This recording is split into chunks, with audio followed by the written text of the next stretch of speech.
So I salute everybody and I thank you for coming. So we're gonna start with Letizia, and I think the chairs need to be closer because our microphone wire is not so long.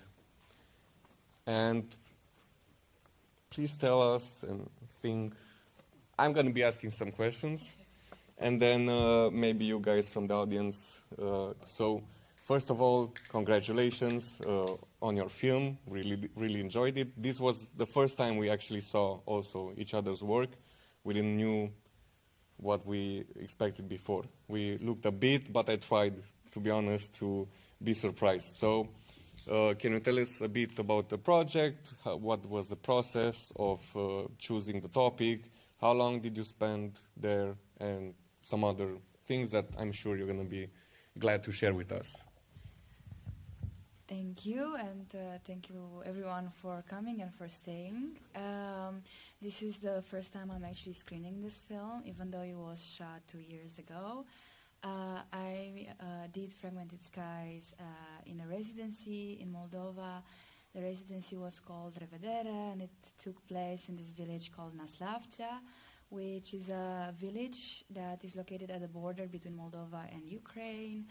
And it's quite a peculiar space in the sense that you can see all these abandoned houses there, and at the same time it's quite a like a important space geographically. Also because in 2022 there was a Russian drone that fell near the village, and this was kind of the beginning of the war between Ukraine and Russia. And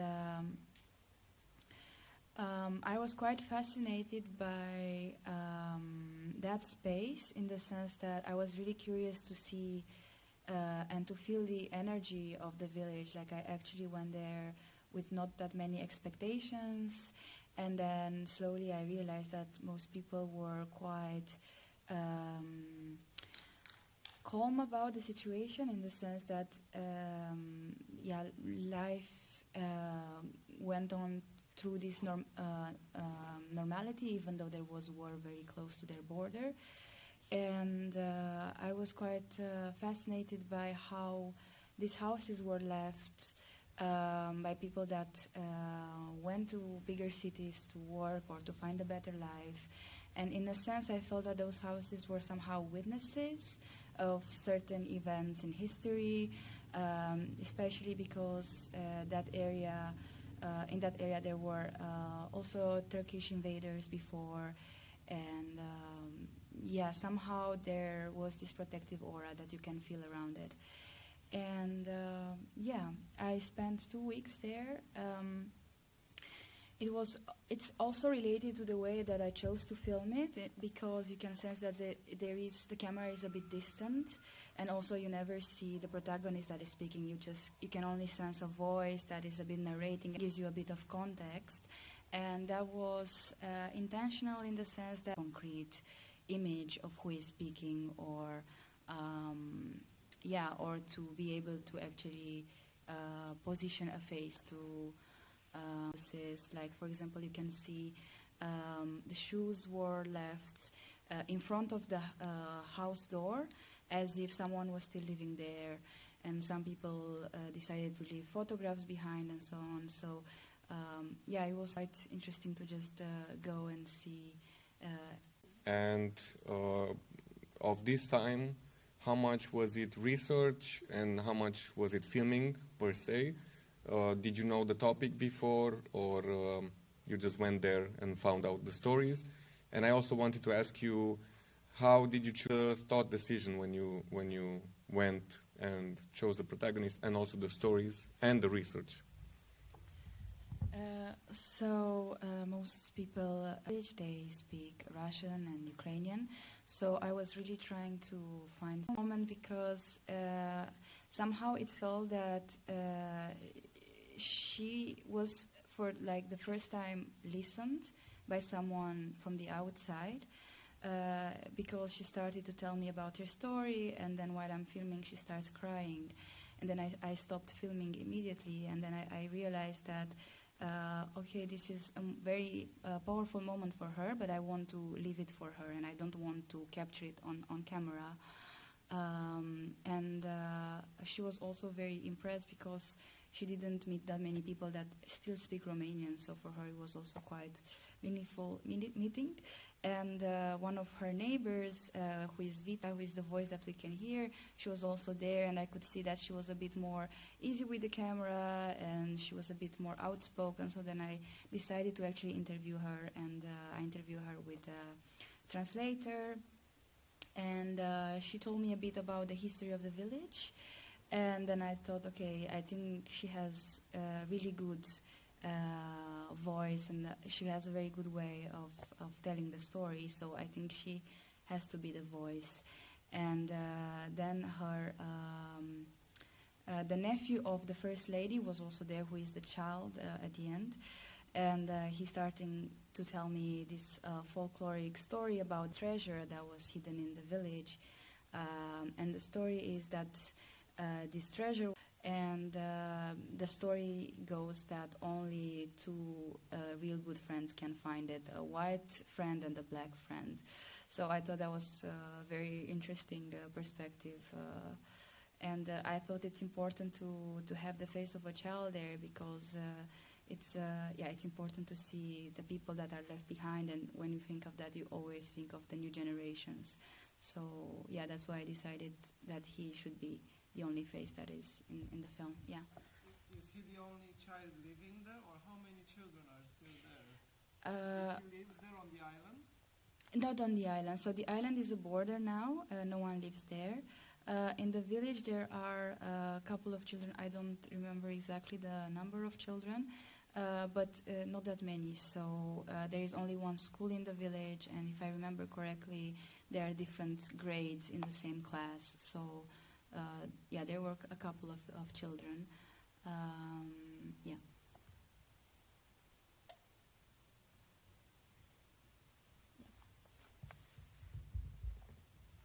Okay, and I'm also curious if you filmed. You said that the main protagonist, you actually wanted to film somebody and then chose the neighbor.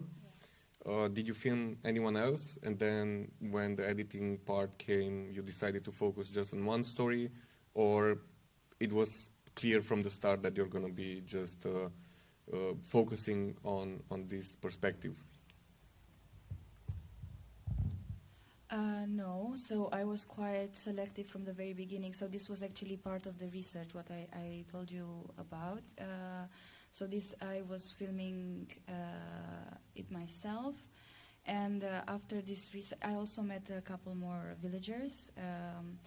But I stayed a bit, and I thought, and I decided I want to focus on something very specific, and then to decide the shots and so I already heard the story before, and then I came back to record again the interview.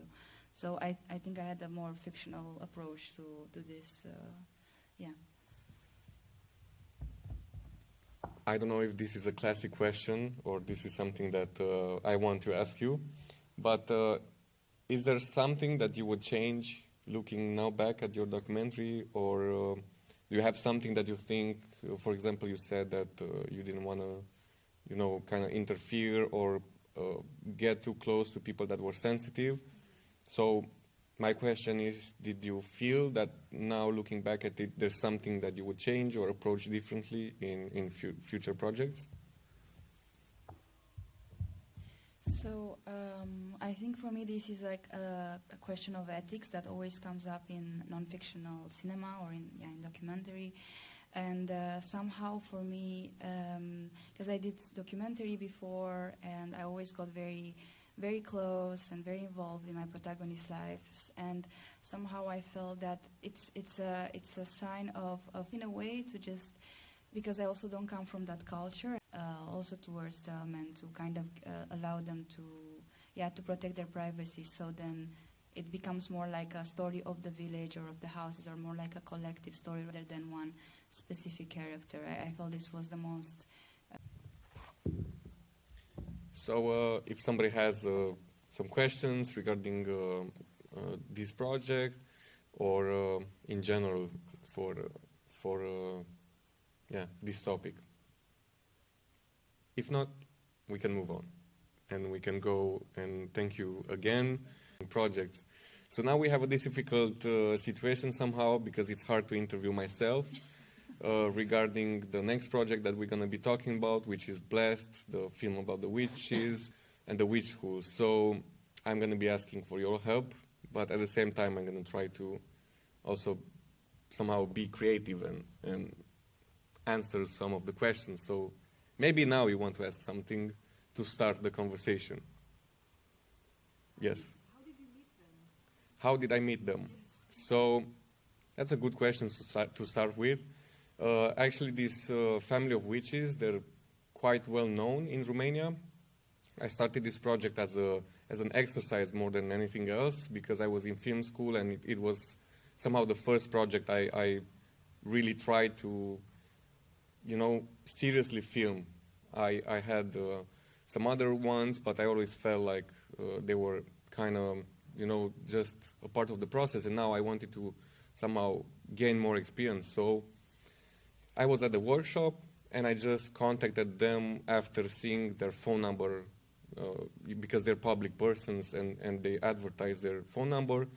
And I knew of this topic because a couple of years ago, I saw Mihaela giving an interview, which is the witch from the film, regarding taxation and her stand of this in Romania. And she was the first witch in Romania to actually say that they want to pay taxes. And the problem was that they couldn't because they had no way to pay taxes legally.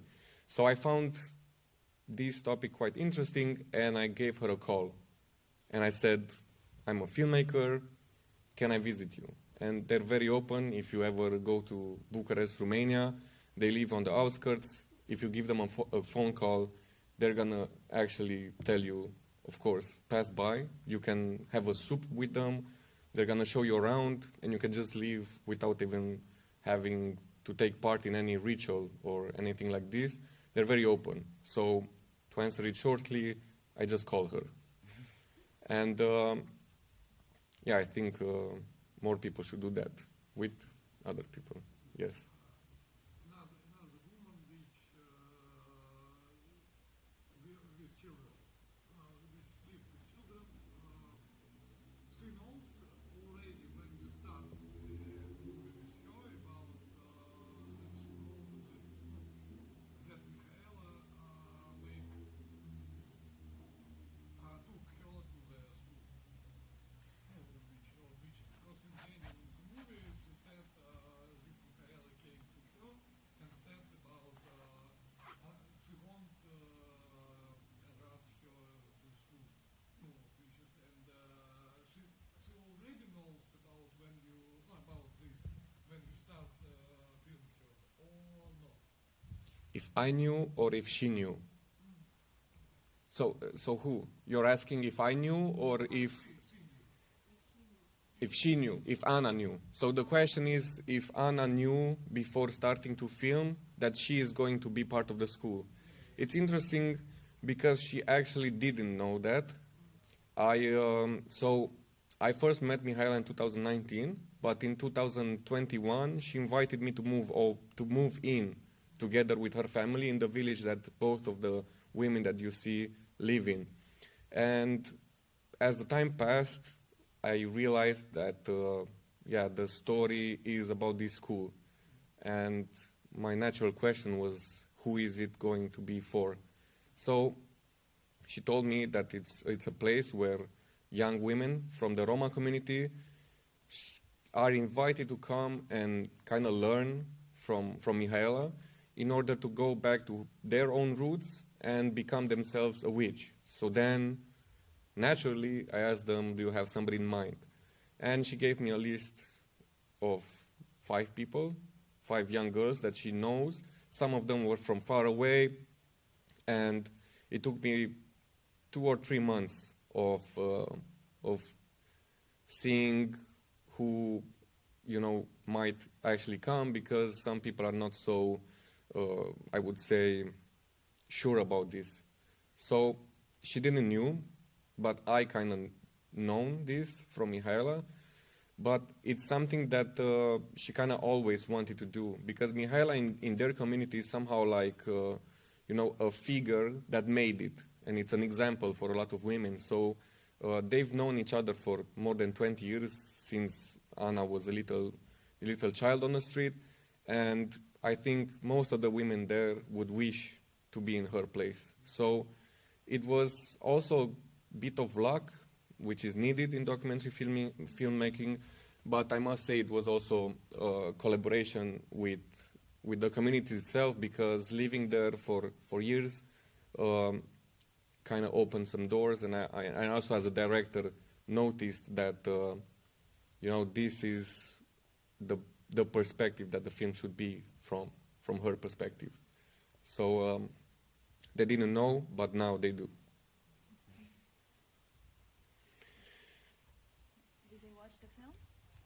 Did they watch the film?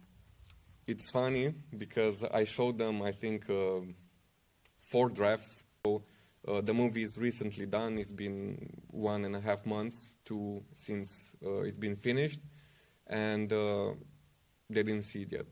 And this is the first time anyone sees it, except the editor and the people from the part of the team.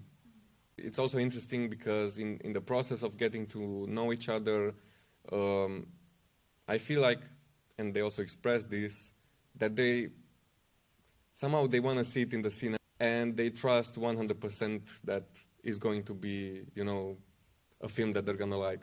So somehow it's like, do your job. They never asked for nothing. This was interesting. They never asked for money, never asked for nothing. On the contrary, they were offering me food, shelter, a place to be in.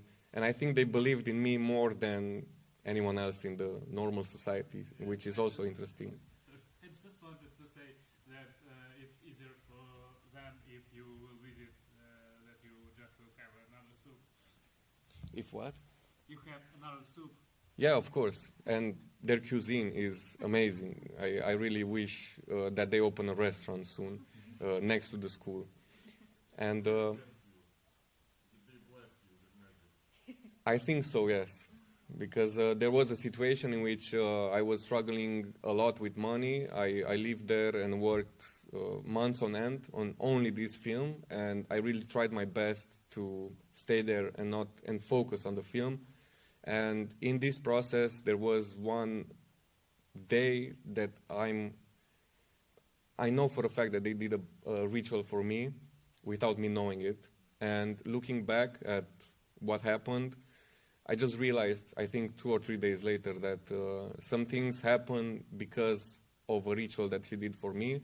Because usually when she came to the house, I was living right next to their house. Usually they would come and, we would talk, say hi, and whatever. But now, in one day, the dogs just barked. She threw some water, some coins, said some words, and the dogs went crazy.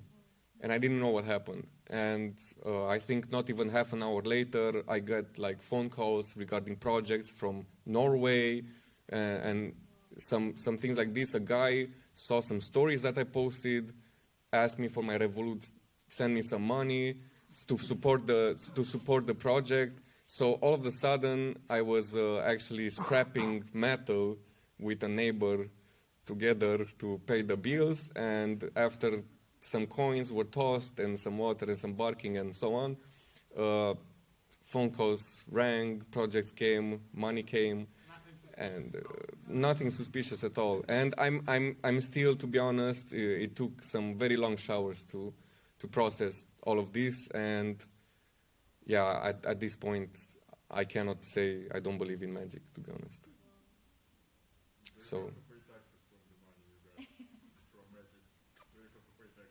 Let's move on with the next question that I'm sure is coming, or if not, I thank you.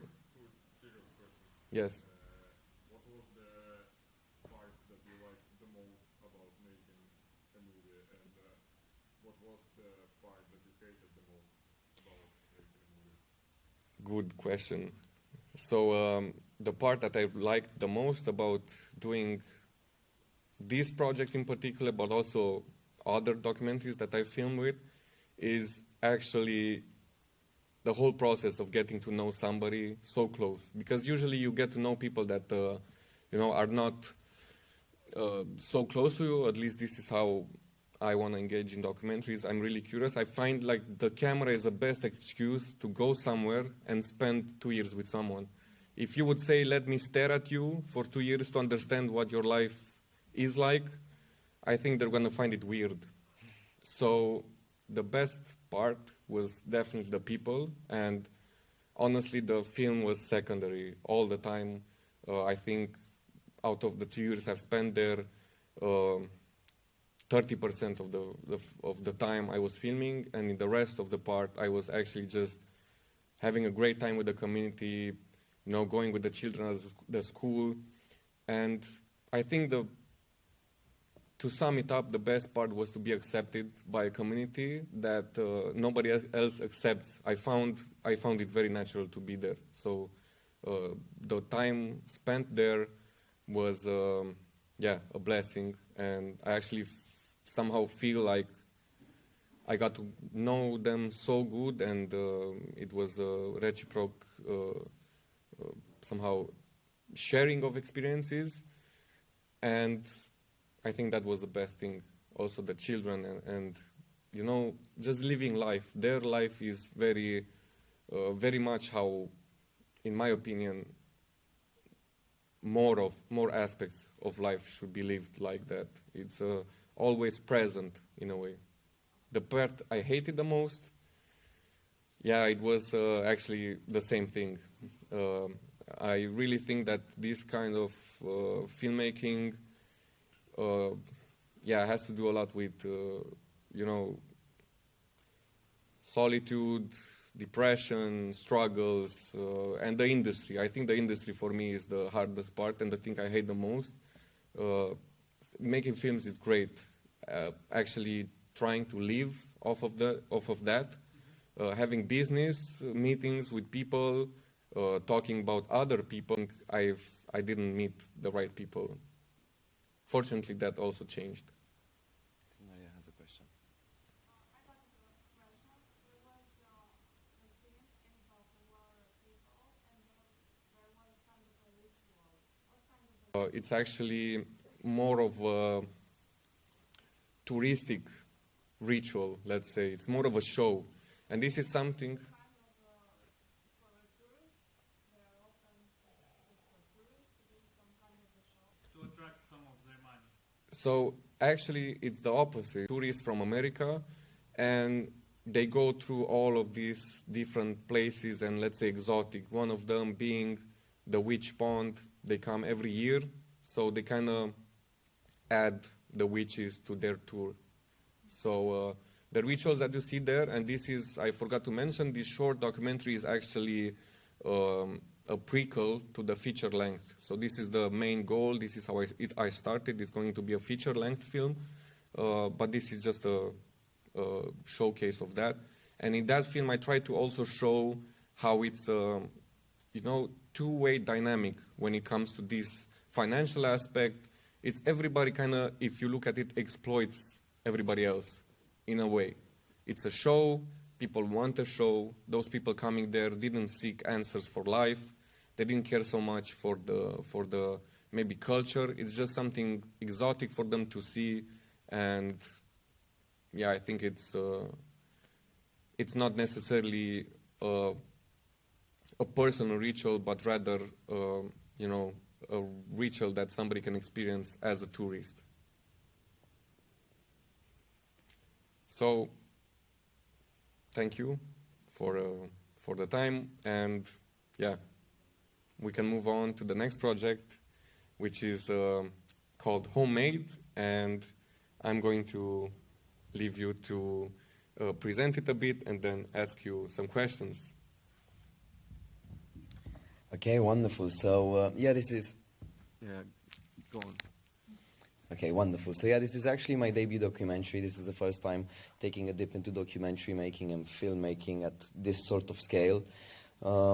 I've always, for a little bit of context, I've actually grown up in the UK. I moved down there when I was like 12, and I've moved back recently over the past 4 years. And one of the reasons was also to be closer with my granddad. So for me, in a way, even though it's a documentary about my granddad, it's also very much about my experience with it. And I'm trying to make this relationship between the degradation of the house and the degradation of his body. I'm actually trained in architecture, so I find it very interesting how one appropriates their space into making it their own. And I find this is something very prevalent within an elderly population, especially within Romania, and I'd imagine there could be some similarities here in Serbia too, where it's this attitude, I was born here, I want to die here, no, like I was born here, I don't want to go anywhere else, very much compared, very different to what it is like in the UK as well. And I find this idea of, well, not idea, but I find this degradation in a way something that I think it's important for us to see and try and not look away from it, because I also think older bodies aren't really represented in like the common discourse of society. It's something that we try and keep away, lock away in a box and not really talk about it. And I think there's a general, this whole idea of like older people dealing with this sort of loneliness. He's also like a widowed, my grandma, he's my granddad, by the way, as you can probably imagine.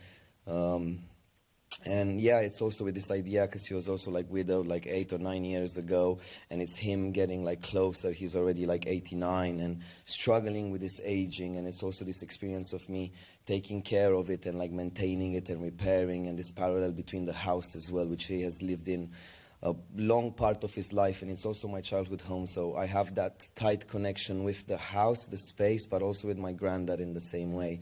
And that's what really interested me about it. I think it's also an omen, selfishly, for me to sort of remember him by, because if you look at the scenes of him and the interaction, he's not actually unhappy. He's quite happy, easygoing, like still enjoying life in some way, even though he's dealing with this degradation. You can sort of see from the shots, I hope, the way he struggles to keep his dignity in a way. And well, not that he doesn't struggle, but he fights to keep that dignity with like the shaving ritual, with eating the ice cream, and just going on with his everyday life. But it just feels like it's becoming harder and harder. And I'm making that relation within the house as well, that is like slowly degrading, and you got to take care of it, nurture it, and really put your heart and soul into it. And yeah, I'm going to stop here because I'm a bit of a talker, and I can go on a lot of tangents, so I'd love to try and answer some questions as concisely as I could. There you go. You know, it was interesting while watching your film that I was also thinking of this, how it's going to change as time passes, and you're going to be looking back at it. So I think it's also nice that you have a somehow personal approach to it, so it means something personal to you, but at the same time it manages to speak about something universal.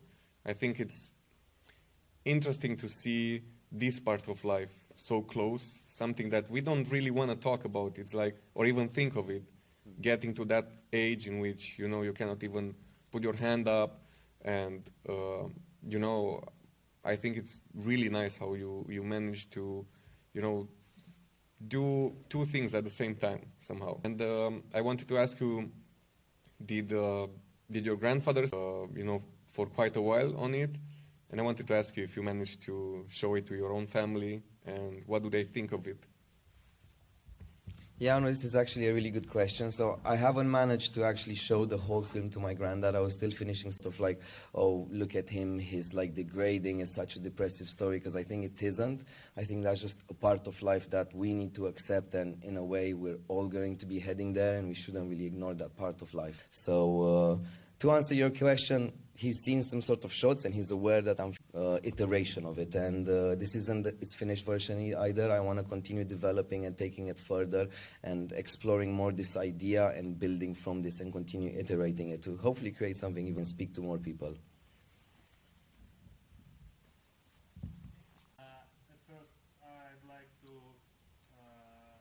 ask for excuse, as I missed first the movies, and that was first which I saw. And I think your granddad, it looks great. try to express that it's part of life and you should accept it. And that's exactly what I saw in the movie. I maybe will be wrong bit head, but comparing to the second one, when I was looking on that person and there was talk about old pigeons, about euthanasia and something like that. And here it's just like you watching some Hobbit basically. It's very cozy. He has his home. He has someone to care for him, and it's yes, there is some difficulties, but overall it's very peaceful thing, and it's actually some sort of comfort in the movie, which you don't expect in that kind of topic. So I think you have done a great job. Thank you. In that, and I wish you the best part in the next works. Thank Thank you very you. much. I would like to ask you, Of course. you said that you want to develop the movie further, and I'm curious, how do you, now that you look at it after editing, because everything changes once you look at it, Yeah, right. what are your plans and how do you want to continue working on this project? How is it that you see the end?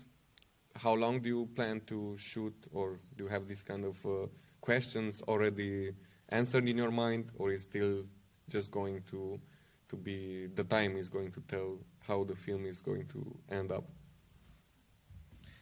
I think that's a great question. Thank you for asking it. Give me one moment to think a little bit about it, because I think what I didn't realize when I started shooting this documentary, this film documentary, is that I had an idea of sort of what I wanted to tell and the experience, but I think it's very different when you go there and shoot. I think you need to sort of like listen and understand, and I really like the iterative process of you're there, something tells you, like there's like a story that's being told that you're trying to portray, but actually the story can be something else completely different. And I think I have some ideas where I want to develop it. I think there's something of value that's interesting to show between the difference of care in the West and the East, like of this part of Europe, where we have this much more personable relationship with it, where I think, at least in Romania, or at least from my perception, is that there's more of a responsibility on the family to take care of it. And in England is very much, older people, is very common for them to sell their house, take that money, share a part of it with their family, I don't know, go on like a cruise holiday, and then just do a retirement home and just visit their family, and that's completely normal. But I think we have a much more different approach, and I think there's something anthropologically there that's very interesting to document. So I want to develop this idea, but I want to be very much in that moment, because for me it's also, which I guess is very different from your documentaries, for me it's also that experience that I have with it, which I think is very important, and that's the lens that I feel it comes through anyways. I want to stay honest to that. So to quickly answer your question, this is the area that I want to develop more, and I want to develop more also the relationship between the house and his body. But I very much want to be there present, not just behind the camera, to understand how it can evolve more. And not just from where I want it to go, but also what my granddad would be telling me with the actions and what's happening. So hopefully this answers your question. Very much indeed. And do we have any more? Yeah, we have a question there. I have a question. What was your granddad's first reaction when he knew that he would be the main character of your documentary? So what was the reaction of your grandfather when he realized that you're doing a documentary of him? Yeah, initially he was a little bit skeptical. We had to have a lot of conversations around it. I explained to him that look, I'm doing this project and I think it's really interesting, what's happening with you and the house and how it's all moving around. He's getting at that age where now he's starting to care a lot less about other people and what they think. For example, you see the prosthetic eye scene. So, funnily enough, I was the first one in my family to notice he had a prosthetic eye. This was 6 or 7 years ago. I was in a car. He was driving the same car you see in the background of one of the scenes, which is my car now, and his eye just fell. And I was like, what? Granddad's eye just fell. How? How is that possible? I went home, I Googled it, like, eye falling causes. I was like, right, this doesn't make sense. I called my mom. I was like, Mom, like, I've just seen Granddad's eye fall. What's that all about? She's like, oh, don't worry, like, it's nothing. But she didn't know at that point that he had a prosthetic eye, so not make it staged because I want it to be authentic, and I want you to feel like you're there with me and my granddad through the journey that we're both going through. So hopefully this sounds... Yeah. Go on, please. Sorry. Once again, it's not a question, but with that part when the question happens and there is confusing part that is going nowhere, but they still patch it up and it's still there. It's amazing. It's so, it's good. I like it. Yeah. Yeah, no, thank you very much. And sorry for going back. I just had another. I want to go back to the previous question as well. I also think my granddad's quite used to being filmed, because over the past sort of 3-4 years, him getting older, he's starting to sort of like have more like falls, which is one of the like scariest things that can actually happen to an elderly person. So you can actually see that there's cameras around the house. They weren't installed by me. They were installed by my parents, just to make sure, you know, if something does happen, it's not like he's going to pick up the phone and call like, hey, I'm on the floor, can you come like help? He's never going to do that out of pride. So we need to have them around to know if anything happens, or like, let's say he like forgets his keys or has anxieties about like other people coming in and breaking in the house and like stealing stuff. So I think he's very used to have a camera around in that sense too, which helped with the process as well. Thank you.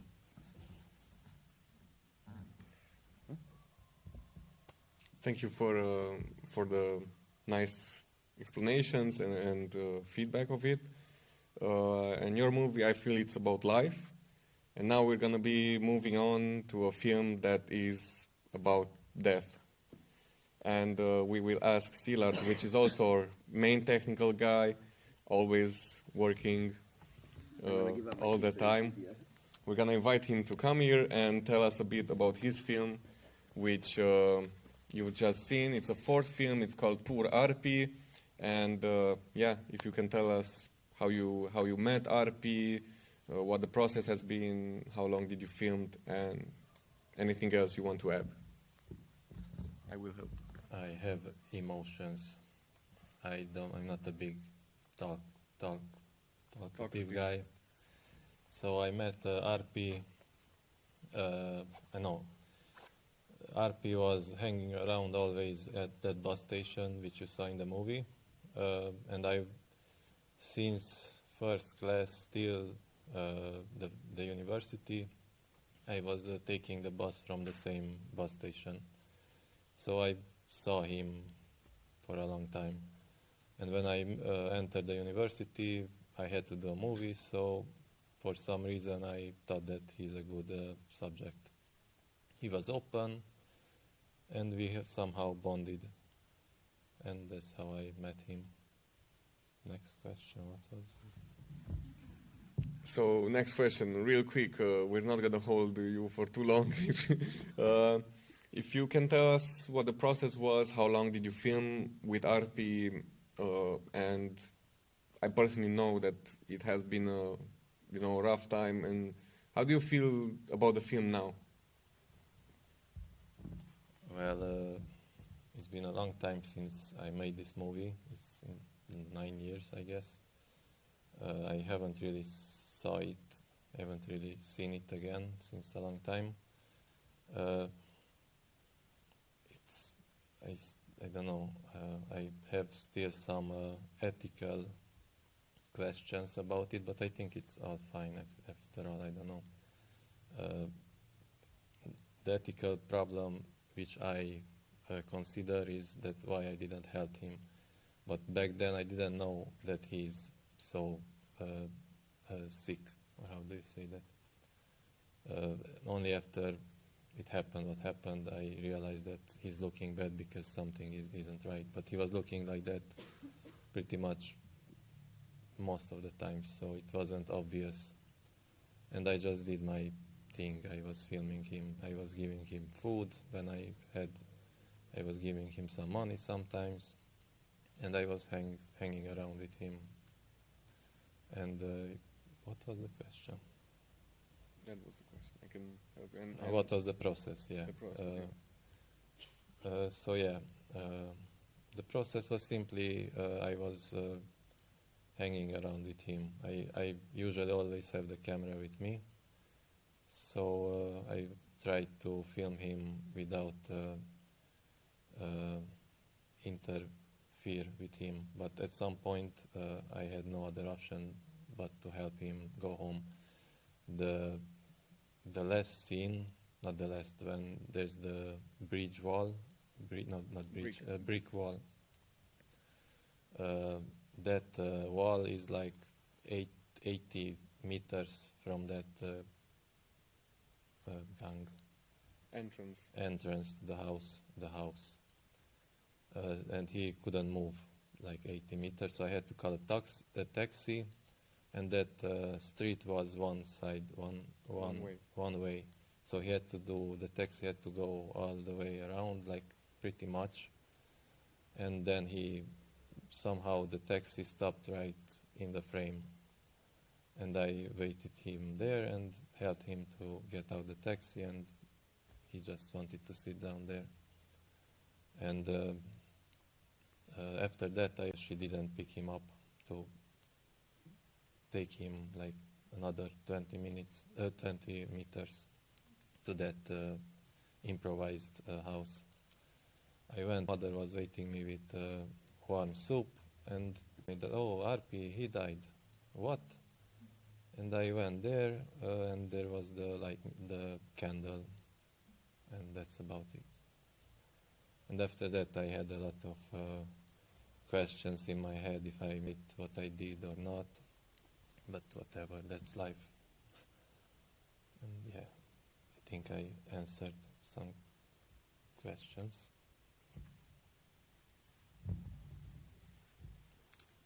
Yeah, it's a hard story, to be honest, and I was wondering if the audience has any questions about it.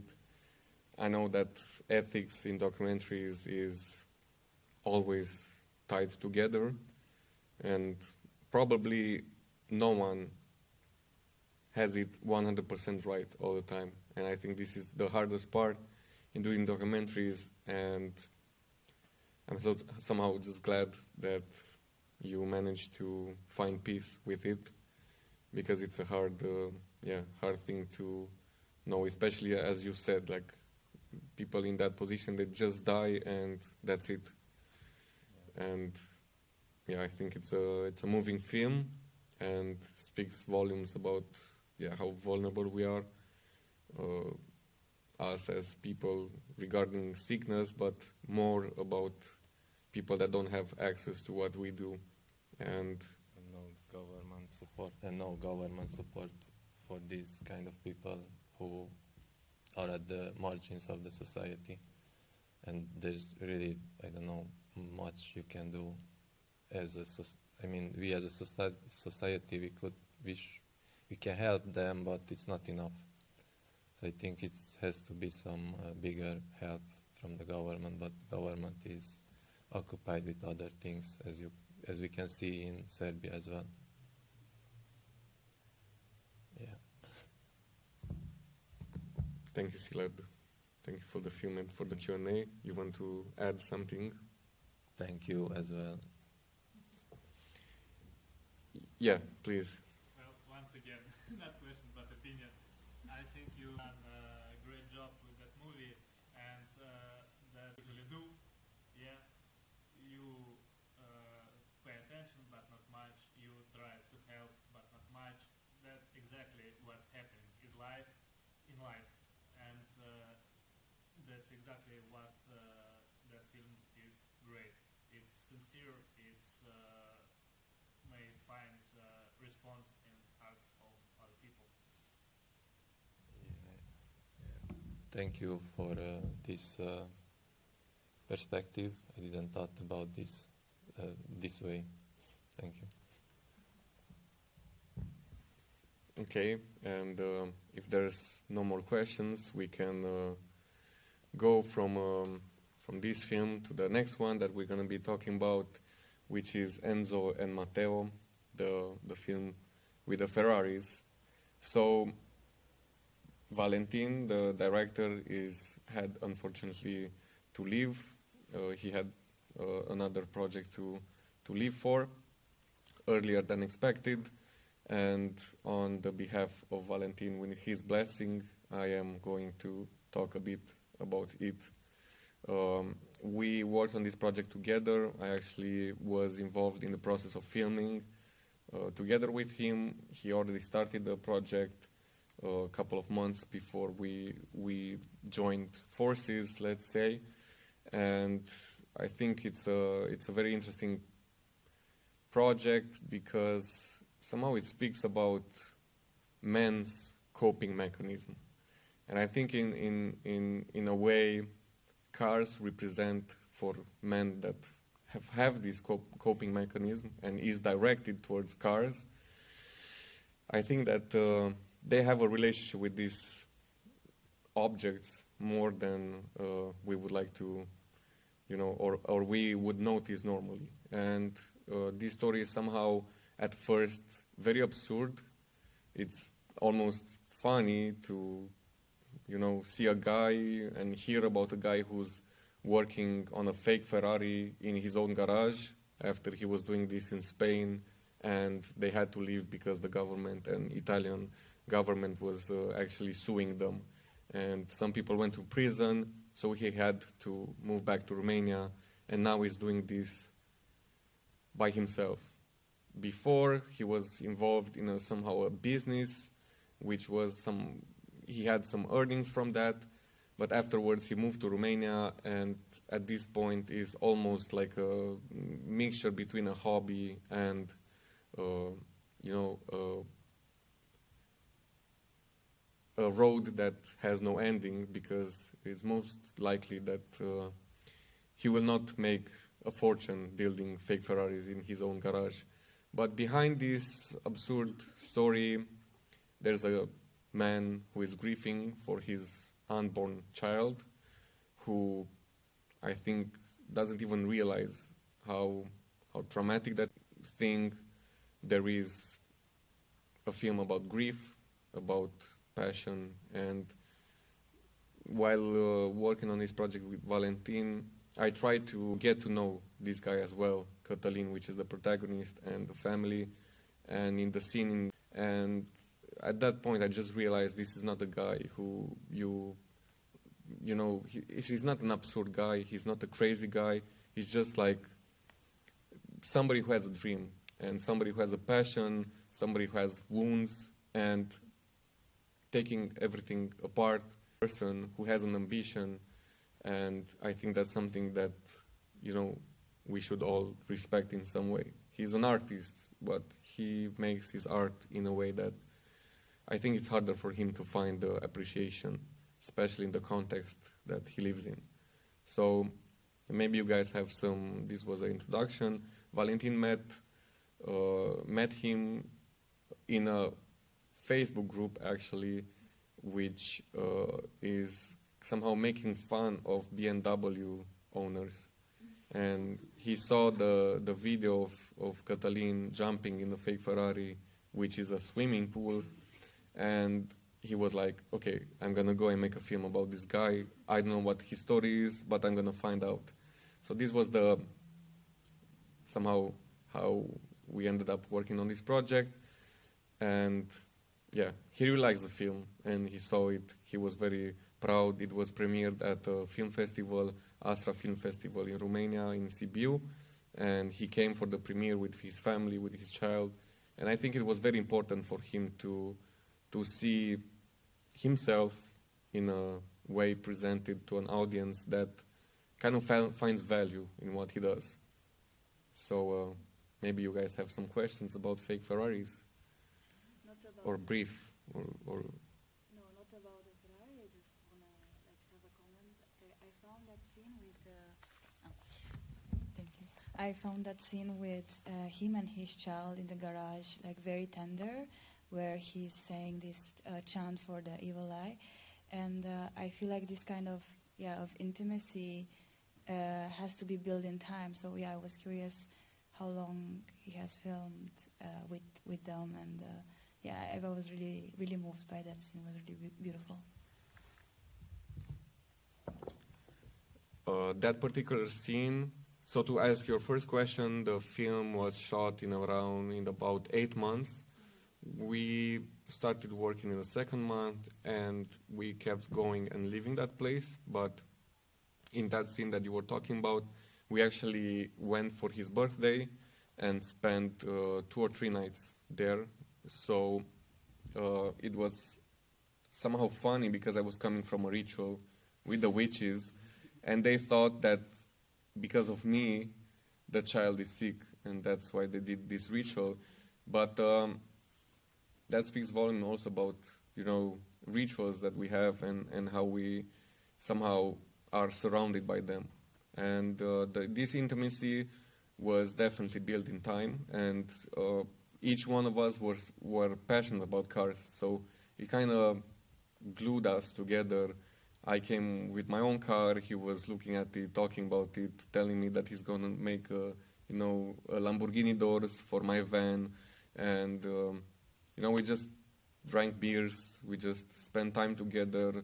We also shared like man-to-man talk about grieving, and I think in where he is in the village and in life, he doesn't really have that many people that he can open up with, and mainly that could be one of the reasons why he's a lonely artist in his garage, trying to cope with his feelings and also look forward in life for something. So it has been a quite long process, but I'm glad, and I'm on his behalf, and I'm sure he's also happy to hear that you feel the closeness to him, and I think this is an essential part of documentary filmmaking, and he tried his best to portray this subject in a complex way. So if you want a fake Ferrari, if you want a blessing, if you want to participate in building a new house, if you want to maybe learn more about death, if you want to learn more about a village that is safe from all of this, I think now you have a base from which you can start. And I would like to thank everybody for coming to our lovely... Yes? Oh. Just one more thing. Please. Yeah, I brought one copy of my master publication. There's only one page about this film in it. My research was not about this film, but still I'd take advantage of this moment to just share it with you. And if you guys want to still stay around for a bit, you can look through it after. Thank you. Yeah, of course, and this is not this end of the presentation does not mean that you guys have to, leave. We also have an exhibition inside, which some people of you have already seen. If not, we invite you to go there. We still have some, Coca-Cola, beers. I'm not going to say that too loud because, we are supposed not to drink.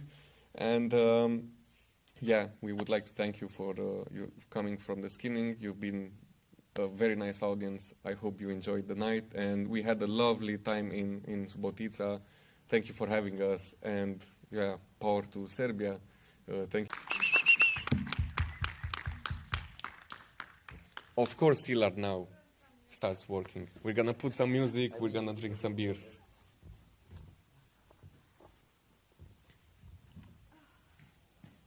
Văd cum mergi bine.